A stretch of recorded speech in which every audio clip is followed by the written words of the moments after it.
गोपीनाथपुर गांव में एक बूढ़े राजा का राज्य था।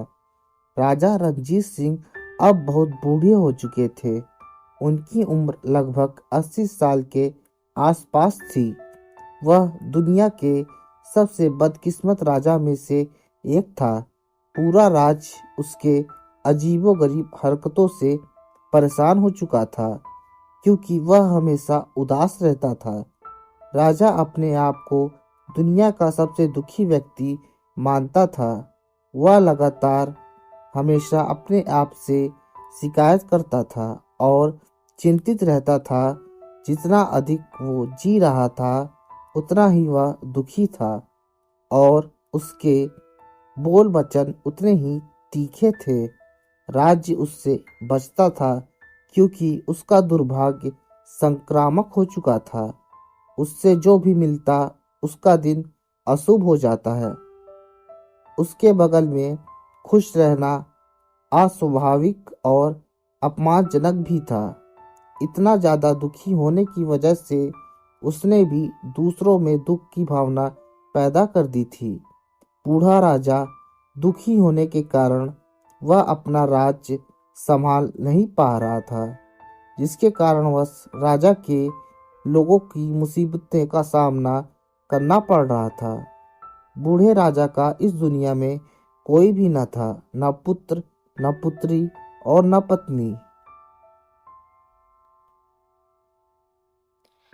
अकेले होने के कारण राजा रणजीत सिंह बहुत ही दुखी थे और उतने ही परेशान उसके राज्य वाले थे। एक दिन गांव में एक संत जी आते हैं। वे संत बहुत ही प्रतापी थे। संत के आते ही गांव में सकारात्मक ऊर्जा का संचार होने लगता है। गांव के लोगों में नई जान आ जाती है। फिर गांव वालों ने संत को बूढ़े राजा के व्यवहार और उसके परेशानी के बारे में बताया। संत को जब राजा के परेशानी के बारे में पता चला तो वह उससे मिलने के लिए उत्सुक हो गया। कुछ दिनों के बाद एक अविश्वसनीय बात हुई। ये बात जंगल की आग की तरह पूरे राज्य में फैल गई। बूढ़ा राजा अब बहुत खुश था। वह अपनी जीवनी अच्छे से चला रहा था।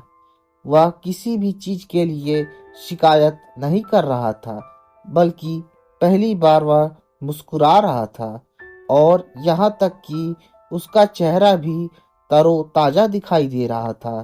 पूरे गांव को यह समझ में नहीं आ रहा था कि वे वही राजा है जो अपने जीवन से बहुत दुखी था, किंतु आज यह मुस्कुरा कैसे रहा है।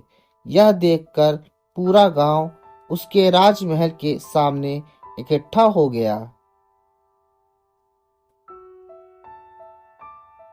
और सभी ने बूढ़े राजा से पूछा कि महाराज, आज आपको क्या हुआ है।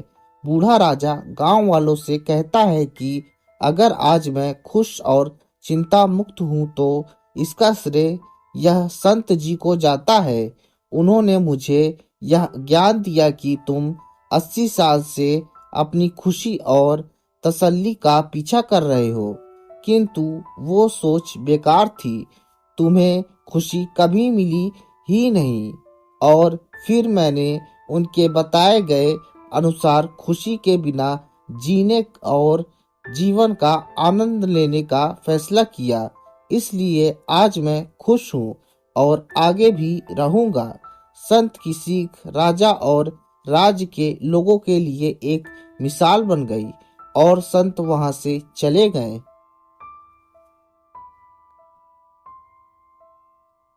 शिक्षा। इस कहानी से हमें यह सीख मिलती है कि खुशी का पीछा मत करिए, उसमें आपका समय बर्बाद होगा, बल्कि जीवन का आनंद लीजिए।